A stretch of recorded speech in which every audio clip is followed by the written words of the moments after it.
How's it going, everyone? Today I'm going to show you how to time your muzzle device on your AR-15 platform. I got here a Sons of Liberty Gunworks Nox SC. This is going to be the host for my Sandman S. I'm going to be putting it on a 16-inch Daniel Defense upper. I have a prior video to making this one, how to remove your muzzle device. Go check that out. But for today, we're just going to be timing the muzzle device. So you're going to want to go ahead and clean your threads and then throw a little CLP on here.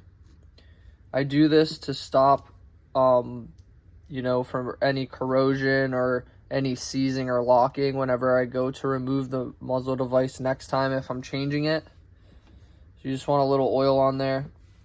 And then with this muzzle device, it's got a pin and weld option. When I time this, I want this to be facing the opposite side. So I want the muzzle device to sit like this. So this is the top. This has to be at the bottom. So I'm going to go ahead and screw on my muzzle device. We'll go ahead and see where it needs to be. As you can see, the pin and weld is not at the bottom. So the muzzle device roughly needs to be about right here.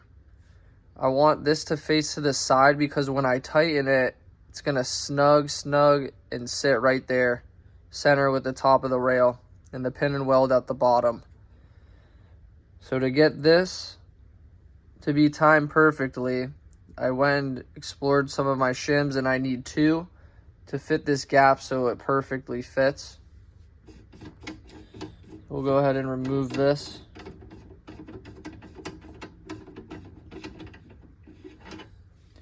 Throw on my 2 shims.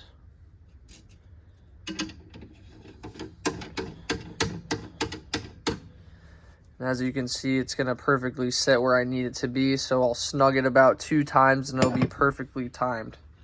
And it's roughly about 20 pounds of torque. You don't want to over tighten these, you'll strip the threads. And you don't even need Loctite because tightening it is good enough for it, honestly.